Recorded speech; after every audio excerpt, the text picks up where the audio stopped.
अक्षय अग्रवाल जी गाजियाबाद से। राधे राधे महाराज जी, आपके चरणों में कोटि कोटि नमन। गुरुदेव, इस संसार में हर किसी को आर्थिक दृष्टि से तोला जाता है और इसके लिए हमें आर्थिक उन्नति करनी पड़ती है, लेकिन अध्यात्म के अनुसार हमें अपने भोग के विषय कम करने चाहिए। गुरुदेव, इन दोनों में कैसे बैलेंस बनाया जा सकता तो है? आर्थिक स्थिति बढ़ाइए, लेकिन सेवा के लिए बढ़ाइए, माता पिता परिवार की सेवा के लिए बढ़ाइए। आप अपने लिए संयम में रहिए, जिनके द्वारा सब समाज की सेवा हो रही, परिवार की सेवा हो रही, उनका अर्थ उनको कोई पतन में थोड़ी ले जाता है। अब अर्थ कमाओ, पर स्त्री गमन में पैसा खर्चा करो, जुआ में खर्चा करो, शराब में करो, मांस में, तो दुर्गति हो जाएगी। अर्थ खूब कमाओ। 4 पुरुषार्थ है, पहले धर्म, फिर अर्थ, फिर काम और फिर मोक्ष। देखो, धर्म और मोक्ष के बीच में रखा गया है अर्थ और काम। अगर धर्म के द्वारा अर्थ कमाओगे और अर्थ का प्रयोग कामनाओं की पूर्ति धर्म से करोगे, तो मोक्ष मार्ग में अपने आप चले जाओगे। जो कुछ हमें मिला है हमारे लिए ही थोड़ी मिला है, हमें सेवा के लिए मिला है। अपने परिवार में जो माता पिता पत्नी पुत्र भाई परिवार, इनकी सबकी सेवा करो। जो मूर्खता करते हैं, वो सोचते हैं हम कमाते हैं हम उसका उपभोग करेंगे, और वो गंदी बातों में, बेविचार में, मदिरापान में, गंदे व्यसनों में, और ये सब मांस आदि खाने में, मनमानी ऐसे, ये दुरुपयोग है। इसका संयम करो। जैसे भगवत मार्ग में चलना, पवित्र भोजन, पवित्र वस्त्र, पूरे परिवार समाज की सेवा, क्या अर्थ परेशानी है? बड़े बड़े औषधालय खुलवा दो, गौ सेवा, साधु सेवा, देश सेवा, कितना अर्थ आएगा? हम एक देश में रहते हैं, हमारा देश, कितनी जनसंख्या है अपने देश की? 1 अरब है। हाँ, तो अब सोचो कि हमारे पास अर्थ कितना हो, हम पूरे देश की सेवा में लग जाएंगे। तो अर्थ नुकसानदायक कब है? जब हम उसका उपभोग करते हैं गलत ढंग से। नहीं तो अर्थ कमाने के लिए निषेध किया गया क्या? अर्थ कमाने के लिए निषेध नहीं है। अर्थ का प्रयोग अपने लिए। हाँ, अच्छे कपड़े पहनो, अच्छा भोजन पाओ, सात्विक वृत्ति से रहो, और शेष दूसरों की सेवा के लिए भगवान ने तुम्हें दिया है, वैसा करो, तो इसमें कोई परेशानी नहीं। अब आप स्वयं दुरुपयोग करेंगे तो कैसे? फिर अर्थ की सार्थकता क्या हुई? दुरुपयोग दुरुपयोग तो नहीं होना चाहिए ना। दुरुपयोग के लिए निषेध किया गया है। अपने को आप साधन में रखो। आपके पास जो सामग्री है, जिसको आवश्यकता, दूसरों की सेवा में लगाओ। जो अपने संबंधी जन है, जो अपने समाज के जन है, या कोई ऐसा बीमार पड़ा है जिसकी सेवा अत्यंत आवश्यक है, तो आप एक दिन के लिए भोजन छोड़ दीजिए, उसकी सेवा कर दीजिए। तो ये बातें समझना पड़ेगा। नहीं पड़ेगा भाई, हमारा पैसा हम जो मनाएंगे करेंगे तो दुर्गति भी तुम्हारी तो होगी, क्योंकि गलत आचरण आज जैसे सत्संग में निकला, ये 4 बातें जिसके जीवन में, उसका नाश अवश्य होगा। जो शराब पीता है, दूसरे की स्त्री के साथ भोग करता है, मांस खाता है, जुआ आदि व्यसन करता है, उसका पतन निश्चित है, उसको कोई नहीं रोक सकता। अब कमाओ धन, क्या होगा? तुम्हारी दुर्गति ही होगी, क्योंकि उसका प्रयोग तुम्हारा सही नहीं। अगर 10 रुपया भी तुम्हारा किसी ऐसी की सेवा में लग गया जिसको अत्यंत आवश्यक था, उसको भयानक पीड़ा है, कष्ट है, आप उठा के लेकर अस्पताल गए और कुछ अर्थ लगा दिया, खवाया पियाया, और मन से कि भगवान ये सुखी रहे, यही बहुत बड़ा पुण्य काम हो गया। हो गया ना? तो अर्थ से अच्छा काम भी हो सकता है और बुरा काम भी हो सकता है। और कोई मरणासन में है, बहुत कष्ट में, औषधि दिला करके उसको स्वस्थ कराने का आपने प्रयास किया, तो वही अर्थ आपके सुकृत का काम बन गया। उसका प्रयोग आप कहाँ करते हैं, बस ये बात ध्यान देने के लिए। अपने लिए ज्यादा प्रयोग ना करें, उचित प्रयोग करें, क्योंकि शरीर भी तो सेवा के लिए है ना। अगर शरीर ही स्वस्थ नहीं तो सेवा कैसे होगी, चाहे माता पिता या समाज की? तो इसको स्वस्थ रखना है, बस इतना अपने लिए प्रयोग करना है, क्योंकि अपना काम है भगवान की प्राप्ति करना। और जो जो भोग सामग्री है वो दूसरों की सेवा में लगा देना है। कोई समस्या, कोई प्रश्न? महाराज जी, कई बार जो क्रिया करते हैं अर्थ कमाने के लिए, उस क्रिया को करते वक्त वो भागवतिक चिंतन नहीं रह पाता है, तो वो क्रिया तो उसका भी हमने उपाय बता दिया है कि किसी भी क्रिया के प्रारंभ में, मध्य में और अंत में, अगर आप ये सोच रहे हैं कि भगवान को समर्पित करेंगे हम, क्योंकि ये भी भगवान की सेवा है। आप फावड़ा चला रहे हैं, आप व्यापार कर रहे हैं, आप नौकरी कर रहे हैं, तो भगवान की सृष्टि में कर रहे हैं ना। उससे प्राप्त अर्थ के द्वारा जो तुम्हें जिम्मेवारी मिली है, तुम वो जिम्मेवारी निभा रहे हो ना, वो भगवान की सेवा है। तो जो आपने नौकरी पेशा व्यापार किया, जिस समय में आपका भगवत स्मरण नहीं रहा और आप तन्मयता पूर्वक वो कार्य किए, उस कार्य के समय को, कार्य को भगवान को अर्पित कर दो। पेमेंट आप लो, अर्पित कर दो, तो वो डबल काम हो गया, भगवान की प्राप्ति का भी और अपने सुख का भी। तो समझ रहे ना? तो हो सकता है गृहस्थी के ऐसे कार्य जिनमें आप तन्मय हो जाओ, और भूल जाओ प्रभु को, तो भूल जाने पर भी वो भूल नहीं मानी जाती, क्योंकि वो कर्म आपको भगवान में समर्पित करना है। जो भी कर्म कर रहे हैं भगवान के निमित्त कीजिए, भगवान को समर्पित कीजिए, और बीच बीच में जितना स्मरण बढ़ा सको स्मरण बढ़ाते रहिए, वो पूजा ही हो जाएगी। ये शास्त्रीय प्रमाणित है। भगवान के परम महाभागवत नौ योगेश्वरों ने एकादश स्कंद भागवत में कहा है, स्वभाव के अनुसार, चेष्टाओं के अनुसार जो जो जो जो क्रिया है वो सब परम पुरुष नारायण को अर्पित कर दे, ये भागवत धर्म है। तो ये हमारे लिए ये भी सुविधा है, भगवान को कर्म समर्पित कर दो तो कर्म योग हो जाएगा, और उससे हमें भगवान की प्राप्ति होगी। वही कर्म हमें नष्ट कर सकता है और वही कर्म हमें मुक्त कर सकता है। तो हम शास्त्र संयम के अनुसार कर्म करें, जो हमें कर्म मिला है और भगवान को समर्पित कर दें। तो जैसे आप दिन भर चिंतन नहीं करते, लेकिन जब शाम को आपको पैसा मिलेगा तब आपको ये बात है कि माता पिता को देंगे जाके, या पत्नी को देंगे, परिवार को सुख मिले। ऐसे ही दिन भर आपने याद नहीं किया, पर अब शाम के याद आए कि भगवान को ये कर्म अर्पित करना है, समर्पित। हे प्रभु, सुबह से लेकर अभी तक जो कर्म करते रहे वो आपका बराबर स्मरण ना होने पर भी ये आपके लिए स्वामी आपको समर्पित है, तो ये कर्म समर्पण हो गया, इससे भी भगवत प्राप्ति हो जाती है। रेणुका जी, गुरुदेव आपके चरणों में कोटि कोटि नमन। गुरुदेव, प्रभु कृपा से ये समझ में आता है कि मान अपमान का अनुभव देहाभिमान के कारण ही होता है, लेकिन गुरुदेव क्या व्यवहार में भी हमें इसी समझ के साथ व्यवहार करना चाहिए? और इसीलिए तो सत्संग किया जाता है कि तुम्हारी समझ ठीक हो, व्यवहार में मान अपमान की क्रियाओं को सहना सीख जाओ। तो जो दंडधारी है वो उसे दंड दे। जैसे आपको किसी ने गाली दी, आप चुपचाप सह गए, तो अपना समय बचा लिया। आगे तो आप द्वेष नहीं बढ़ाए, आपका हृदय थोड़ी देर जलेगा पर वो शांत हो जाएगा, पर वो शांत नहीं हुआ। जो कर्म उसने गाली देने का किया है उसको अवश्य दंड मिलेगा। जो दंडधारी है, प्रभु है, उसे अवश्य दंड देंगे। हम तो बच गए ना। अब अगर हम गाली देते हैं, उससे लड़ते हैं, उसका बुरा मनाते हैं, तो हमारा नया कर्म बन गया ना। अब इसका भी हमारे में हिसाब होगा, इसलिए सावधान रहे। जैसे कोई सम्मान कर रहा है तो भी हमें अंदर से स्वीकार नहीं करना, क्योंकि किसी गुण का सम्मान हो रहा है। सम्मान गुणों का ही होता है। ये कुछ देख के सम्मान, जो गुण है वो भगवान के प्रदत्त है, हमारे नहीं है। ये भगवान का ही सम्मान कर रहा है। कोई अपमान कर रहा है तो उसका वो कर्म उसको भोगना पड़े, हम उसे स्वीकार न मान स्वीकार करते ना अपमान, तो हम क्या हो जाएंगे? अखंड प्रसन्नता, एक अद्भुत शीतलता। ये अध्यात्म मार्ग है। लोग में यही होते हैं कि चाहे मर जाऊं पर मैं इसको अब दंड दूंगा क्योंकि इसने अपमानित किया है।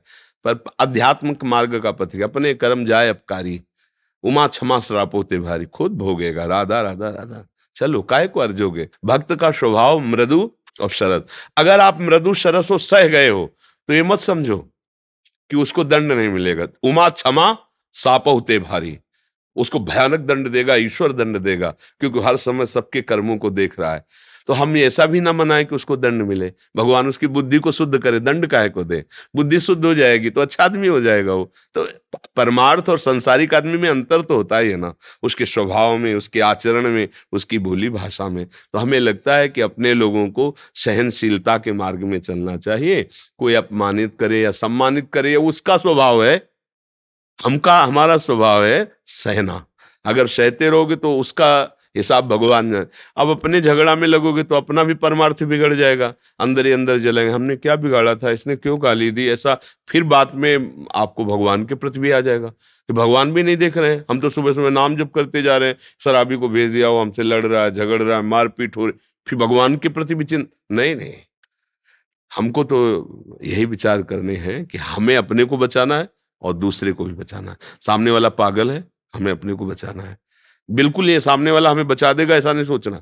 वो पागल है, वो कुछ भी गाली दे सकता है, वो मार सकता है, पीट सकता है। हमको अपने आप को बचाना है। हम लोगों को यही शिक्षा बचपन में दी गई थी। संसार का हर व्यक्ति तुम्हारे सामने विरोधी होकर के आ रहा है और वो आदमी पागल है, तुम्हें सहना। जैसे पागल आदमी मारे तो काहे को उसको मारोगे, वो तो बेचारा पागल, ऐसे सोचना।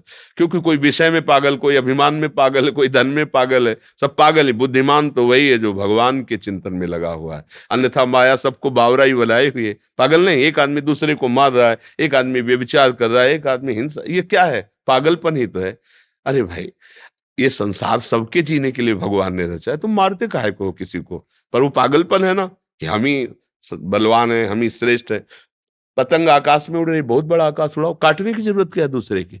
पागलपन ही तो ना, काट के लोगों को प्रसन्नता होती नहीं। भैया आकाश बहुत बड़ा है, तुम अपनी ऊंची उड़ाओ जितना उड़ा सकते हो, दूसरे की मत काटो। पर दूसरे के काटने में सुख मिलता है, वो ईर्ष्या, वो अब मलिन अंतःकरण वाला। पर परमार्थिक ऐसा नहीं है। परमार्थ में तुम अपने आनंद में जाओ। भगवान ने तुम्हें जितनी बुद्धि दी उतने तुम कर रहे हो, हमें भगवान ने बुद्धि दी है तो हम उसको सहेंगे। तुम्हारा कर्तव्य तुम्हारा है, हमारा कर्तव्य हमारा है। समझ रहे? राकेश हेमा जी। राधा वल्लभ श्री रघुवंश। महाराज जी, आपके चरणों में कोटि कोटि प्रणाम। महाराज जी, जब से आपकी कृपा हुई है, हर समय मंदिर, देव स्थान, देवी माँ या भोले बाबा, गंगा स्नान, शौच निवृत्ति जैसे गंदे स्थानों पर भी श्री राधा नाम ही चलता है। इसमें कोई अपराध तो नहीं है? मन में डर बना रहता है। नहीं नहीं नहीं, खूब नाम जप करो, हर स्थिति में जप करो। प्रभु के और प्रियाजू के नाम के लिए पवित्रता, पवित्रता की बात नहीं, मंत्र के लिए है। जब हम मंत्र जपते हैं तो थोड़ा पवित्र, नहीं तो हम तो शौच में भी बैठे हैं तो अंदर अंदर राधा राधा राधा जप रहे, अगर उसी समय प्राण निकल गए तो भाई मृत्यु के लिए थोड़ी कि सोच हो के पवित्र हो के आता हूं तुम्हें, नहीं, वो तो कभी भी समय हो, तो हमको हर समय अलर्ट रहना, सावधान रहना है। कभी भी मृत्यु हो तो हम राधा राधा राधा राधा, तो सोच में बैठे, सोच के अरे राधा वल्लभ जी अंदर चल रहा है, राधा राधा राधा। जब पवित्र हो गए तब गुरु मंत्र चलने लगा, तो उसमें कोई अपराध नहीं। यश जी। राधे राधे महाराज जी। महाराज जी, मान बढ़ाई व ईर्ष्या से कैसे बचें? मान किसका होता है? गुणों का। जब हम मूल में पहुंचेंगे तो हमारी बात समझ में आ जाएगी। गुणों का ही तो मान होता है। कोई अवगुणों का मान करता है क्या? गुणों का मान करता है। हमारी चाह होती है कि हमें मान करे, कोई हमारा सम्मान करे, तो हम गुणों को धारण करने की चेष्टा करते हैं। सद्गुण भगवत प्रदत्त होते हैं। जैसे किसी साधक का सम्मान हो रहा है तो उसकी साधुता, उसका भजन, उसका त्याग, उसका वैराग्य। यदि किसी गृहस्थ का सम्मान हो रहा है, उसका सदाचार, उसका पद प्रतिष्ठा, पढ़ाई, वीरता, इन्हीं का तो सम्मान होता है। और ये भगवत प्रदत्त होते हैं। भगवान जिसको जितनी बुद्धि देते हैं, जितना बल देते हैं, जितना ज्ञान देते हैं, उतने उसमें सद्गुण प्रकाशित होता है। तो सम्मान सब जगह भगवान का होता है। हम अपने शरीर के भाव में आकर ना माने। अगर इसके हृदय में अभी भगवान चले जाए तो इस शरीर का सम्मान नहीं, इसको फूंक दिया जाएगा, इसको गाड़ दिया जाएगा, फेंक दिया जाएगा। समझ रहे ना? तो मान किसका हुआ? भगवान का ही हुआ ना। तो यदि हम मान भगवान का माने तो मान हमारे को परेशान नहीं कर सकेगा। जो बहुमान करे मो को मेरो, के बहुमानत ना ही बढ़ाई, और जो अपमान करे को केहूं, के अपमान नहीं लगताई। अगर शुद्ध बुद्धि है तो मान अपने को परेशान नहीं कर सकता। मान में एक अहंकार होता है, गुणाभिमान, और जिसको गुणाभिमान होता है भगवान से चित्त नहीं जोड़ पाएगा। सबहि मान प्रद आप अमानी, अपने को मान रहित रहना है। महाप्रभु चैतन्य देव जी ने कहा, तृणादपि सुनीचेन तरोरिव सहिष्णुना अमानिना मान देन। दूसरों को मान दो भगवत स्वरूप मानकर, खुद मान मत चाहो। यदि आपको मान मिलता है उसे प्रभु को दो, वो प्रभु का है, आपका नहीं है, तो आपको मान फिर गिराएगा नहीं। बड़ाई, यश, कीर्ति, वो सब इसी की होती है। सद्गुणों की तो बड़ाई, कीर्ति, बड़े तपस्वी हैं, बड़े सत्यवादी हैं, बड़े वीर हैं, दूसरों की रक्षा करते हैं, बहुत धर्मात्मा है, इन्हीं की बड़ाई होती है। तो जो बड़ाई है, जो कीर्ति है, जो मान है, वो भगवान की होती है। जो भगवान के चरणों का आश्रय लेता है उनमें भागवतिक गुण आते हैं, उन्हीं की मान बड़ाई होती है। तो जब कोई मान बड़ाई करे तो हाथ जोड़कर अंदर से भगवान को प्रणाम करो, प्रभु ये सब आपका है, गुरुदेव ये सब आपकी कृपा प्रसाद का है। हमारे अंदर अगर ये बात आ गई कि मेरा मान हो रहा है, मेरी बड़ाई, तो पतित हो जाएगा साधक, फिर उसका पतन हो जाए। फिर उसके द्वारा ऐसे अभिमान जनित चेष्टाएं होंगी कि फिर उसकी निंदा होगी, फिर अपमान होगा, फिर वो गिर जाएगा। समझ पा रहे हैं ना? हाँ, परम पद में आरूढ़ होने के लिए सबसे बड़ा दोष है मान। इसीलिए 15वें अध्याय गीता जी में निर्मान अमोहा जित संग दोषा अध्यात्म नित्या विनिवृत्त कामा। निर्मा सबसे पहले आया, मान रहित होना। ये मान ही तो सब है ना। एक बार हमसे कानपुर में जब थे तब एक ने प्रश्न किया था कि अभिमान तो ना करे पर स्वाभिमान तो होना चाहिए ना। मैं पूछा कि भाई स्वाभिमान पे कोई चोट पहुंचाए तो तुमने कहा स्वा को जान जाए तो फिर कोई बात नहीं है। स्वा को क्या जाना है? अभी स्वा को जाना है क्या? पर को जाना है। ये शरीर स्वा नहीं है। शंकर सहज स्व रूप संभारा, तो लाग समाधि अखंड अपारा स्व अभिमान, मैं ब्रह्म हूं, ये है स्वाभिमान। मैं प्रिया, ज्ञान में ये है, और भक्ति मैं प्रिया प्रीतम का दास हूं। अब इस पर कोई ठेस पहुंचा ही नहीं सकता। जब मैं पंडित हूं, मैं ज्ञानी हूं, मैं ध्यानी हूं, मैं गुणवान हूं, ये पर भाव है, देह पर है, प्रकृति जन्य है, और मैं परमात्मा का अंश हूं, स्व परमात्मा का अंश है, और ये देह पर है, तो पर अभिमान स्वीकार करने के कारण पतन होता है, और स्वाभिमान में कोई ठेस पहुंचा नहीं सकता, क्योंकि जो स्वस्वरूप है, नयनम छिन्दन्ति शस्त्राणि नयनम दहति पावका न चैनम क्लेदन्त्यापो न शोष्यति मारुता। फिर किसी की बात कैसे छू जाएगी, किसी का अपमान कैसे छू जाएगा? स्व ऐसा निर्लेप स्वरूप है। हम लोग अज्ञान के कारण ऐसा मानते हैं। स्वाभिमान अभिमान ये सब एक ही भाषा है। अगर स्व को समझ जाओ तो अभिमान की कोई भी गुंजाइश नहीं है, कहीं भी कोई अभिमान आ ही नहीं सकता है। और जब तक अभिमान रहता है तब तक अज्ञान रहता है। यही तो जन्म मरण कराता है, मान अभिमान, यही तो जन्म मरण का हेतु। संस्कृति मूल शूल प्रदनाना सकल शोकदायक अभिमाना। बस ये बात समझो, डरते रहो कभी अभिमान न हो जाए। जब कोई मान बड़ाई कीर्ति करे उसे भगवान को समर्पित, प्रभु ये सब आपका है। देवेंद्र जी पंजाब से। गुरुदेव आपके चरणों में कोटि कोटि नमन। गुरुदेव मैं एक पत्रकार हूं तथा मेडिकल स्टोर चलाता हूं। पिछले कई महीनों से यूट्यूब के माध्यम से आपके सत्संग तथा एकांतिक वार्तालाप सुन रहा हूं। 3 माह पूर्व मैंने आपको सदगुरु भगवान मानकर नाम जप शुरू कर लिया। गुरुदेव भगवान, पिछले समय के दौरान मैंने जब भी भगवान नाम शुरू किया कुछ ही देर में छूट जाता है। महाराज जी कृपा मार्गदर्शन करें कि नाम ना छूटे। हाँ, उसका अभ्यास करना होता है ना। अगर कुछ देर चलने लगा है तो आप उन्नति को प्राप्त हो रहे हैं। जब बिल्कुल नहीं चल रहा था और अनेक जन्मों से हम भगवान से विमुख रहे, इस जन्म में कुछ दिनों के अभ्यास से कुछ चलने लगा तो बहुत जल्दी हमारी प्रोग्रेस हो रही, उन्नति हो रही। बताओ, हजारों जन्मों की भूल को हम इसी जन्म में कुछ दिन में ही संभाल रहे हैं। मान लो 24 घंटे में हम कह रहे हैं 1 घंटा चला लिए, पूरे 24 घंटे में तो आप कितनी विजय प्राप्त किए? पूरे जीवन व्यर्थ चले गए। लेकिन इस जीवन में अभी कुछ महीनों से आप कुछ मिनट, कुछ घंटे प्रभु में लगने लगे, बहुत बड़ी विजय प्राप्त हो रही है। पूरा विचार करके देखो, बहुत बड़ी विजय प्राप्त हो रही। मतलब अगर कुछ हिस्से में मन लगने लगा प्रभु में, अब पूरा हिस्सा आप लगा सकते हैं। कुछ देर लगने लगा है तो जहां जहां मन जाए बार बार हटा करके नाम में लगाने की चेष्टा करो। इसमें भगवान की कृपा, गुरु कृपा और स्वयं की कृपा, तीनों कृपा चाहिए। भगवान की कृपा से हमें मनुष्य जन्म मिला, भगवान की कृपा से आपको सत्संग सुनने को मिला। अब सत्संग की कृपा से जीवन का लक्ष्य नाम जप करना, ये बात समझ में आई। अब आप अपनी कृपा लगा दो कि अब मुझे नाम छोड़ना नहीं है। अच्छा, मन नहीं लग रहा है तो जिह्वा से राधा राधा राधा राधा राधा, चलो तुम्हें मन को जाना, जाओ जहां। बिना हमारे मन कुछ कर नहीं सकता, तो राधा राधा राधा राधा राधा नाम जी है जप जागे जोगी। जिभ्या से नाम जप करके पूरा ज्ञान प्राप्त हो जाएगा।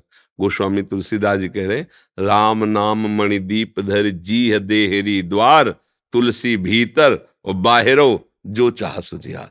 यदि बाहर भी सुख चाहते हो, प्रकाश आनंद चाहते हो, और हृदय भी आनंद चाहते हो, लोक परलोक सुख चाहते हो, तो जिभ्या पे नाम विराजमान कर लो, राधा राधा राधा राधा राधा। मन लगे चाहे न लगे। हम कई बार सत्संग में बताया, जैसे आग है उसमें दाहिका शक्ति होती है, तो आप प्रसन्न होके छुओ तो जल जाओगे, नाराज होके छुओ तो जल जाओगे। भाव से, कुभाव से या जबरदस्ती, उसका काम है जलाना।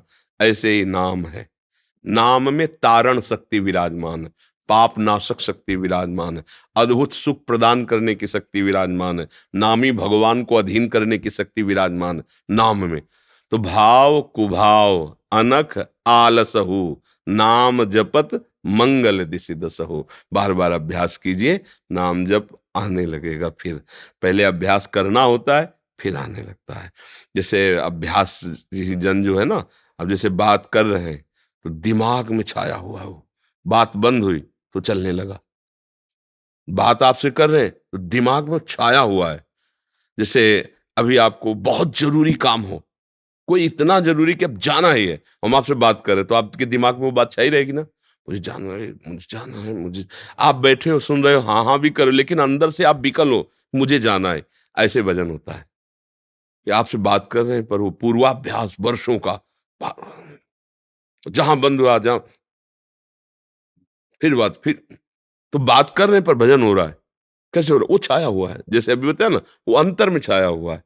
तो अभ्यास करते करते जो अखंड भजन कहा जाता है वो ऐसे होता है, क्योंकि प्रसाद पा रहा है, कार्य कर रहा है, बात कर रहा है, तो करना ही पड़ेगा। फिर अखंड भजन कैसे होगा? वो ऐसे होता है, स्मृति, आंतरिक याद, वो समा गया है दिल में। और कुछ महापुरुषों के तो फिर रोम रोम से नाम प्रकट होने, छू दिया तो नाम, वो जड़ वस्तुएं बोलने लगी। जैसे जनाबाई थी, कंडा थापे थी, तो उनका कंडा कोई चुरा ले गया, तो उससे कह रही थी कि हमारा कंडा दे दे। बोले तुम्हारा कंडा कैसे?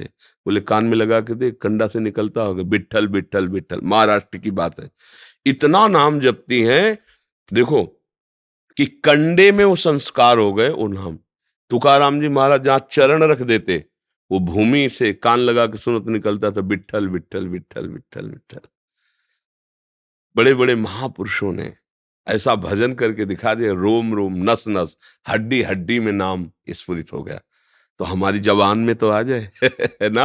हाँ, राधा राधा राधा जी। प्रीति जी नांदेड़ से, हरिवंश। प्रणाम गुरुदेव। गुरुदेव, श्री हित 84 जी या राधा सुधानिधि जी का पाठ क्या संध्या में भी या संध्या के बाद कर सकते हैं? सब समय कर सकते हैं। 84 हरिवंश कृत पढ़े सुने निशिभोर, छुट्टी 84 भ्रमंते निरखे जुगल किशोर।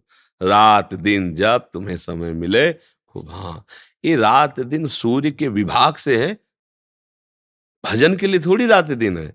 भजन तो अनवरत, चाहे कभी लीला गायन कर रहे हैं, कभी सेवा कर रहे हैं, कभी ध्यान कर रहे हैं, कभी नाम जप कर रहे हैं, कभी कीर्तन कर रहे हैं, कभी उनके लिए रो रहे हैं, कभी उनके लिए, रात दिन के लिए भजन। रात दिन तो काल विभाग है, और भगवान का भजन तो कालातीत है। जाए रात दिन जब समय मिले खूब भजन करो, इससे मंगल ही जैसे कंजूस आदमी रुपया जमा करता है और कमाने के लिए ओवर टाइम भी करता है, ऐसे भजनानंदी जन होते हैं।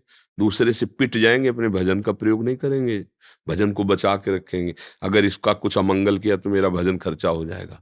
और अधिक से अधिक भजन, जब सब सो रहे हैं बैठ के नाम लो, जब सब जगे हुए थे थोड़ी देर सो रहा, लोग ये समझ पड़ा सोता रहता है। भजन को चुराए, भजन करना कठिन, भजन करके उसे बचाना कठिन, और बचा के अभिमान ना होने पावे, पचा जाओ तो सिद्ध हो जाओगे। सिद्ध तभी हो जाता है जब भजन पचता है। भजन पचता नहीं जल्दी, उफान आ जाती है। तो क्या समझता है पैसा है, जब अभिमान आया तो उल्टी हो गई, अपच हो गया। जितना भजन पचेगा उतने नीच पुरुषों द्वारा किए हुए अपमान को मुस्कुरा के सह जाना, ये भजनानंदियों का स्वभाव होता है।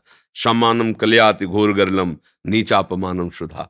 बहुत क्षुद्र पुरुष उसको अपमानित कर रहा है, गाली दे रहा है, वो शासन कर सकता है उस पर। भजन भजन बचा ला है। ये पता हो कि आसपास दो चार ठग लग गए और हमको इतने किलोमीटर जाना है, तो सावधान अपने रुपये को संभाल के चलेगा।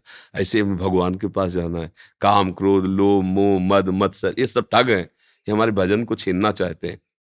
तो अपने भजन को बचा के झुक के चुपचाप निकल जाते हैं। चतुर वही है जो भजन को बचा ले। तो भजन करना कठिन, करके बचाना कठिन, और बचा के पचाना कठिन। और सत्संगी है तो तीनों काम हो जाएंगे। सत्संग में ऐसा ज्ञान प्राप्त होता है कि वो करने में रुचि होती, भजन उत्साह बढ़ता है, और बचाने की कला आ जाती है, और पच स्वयं जाता है। कैसे? जैसे हम महापुरुषों के चरित्र सुनते हैं तब लगता है मेरा भजन क्या है इनके आगे। संतों के चरित्र सुनते, बड़े बड़े भजनानंद, तो मेरा भजन क्या है, तो अहंकार हुआ ही नहीं, पच गया। जब हम संत संग करते रहेंगे तो तीनों काम हो जाएंगे। भजन बढ़ेगा और भजन बचेगा, और भजन का अभिमान नहीं होगा। क्योंकि जैसे अब कोई एक माला जपता है तो आपको लगेगा मैं 11 माला जपता हूँ, और जो 11 घंटे निरंतर लगा है भजन में, और उसकी जब बात सुनोगे तो आपको क्या लगे, क्या होता है 11 में, ये तो 11 घंटे भजन करते, तो हमारा अभिमान कपारा। जब हम एक वाले को देखेंगे तो 10 समय लगेगा ज्यादा करते, लेकिन जब 11 घंटे वाले को देखेंगे दब जाएगा। और जो जीवन भजनमय है उनका, जब उनके सामने बैठेंगे तो उनका प्रभाव हमें निराभिमानी बना देगा, दैन्य बना देगा। हमारा पच गया भजन। भजन में अभिमान ना आवे, बस भजन पच गया। ये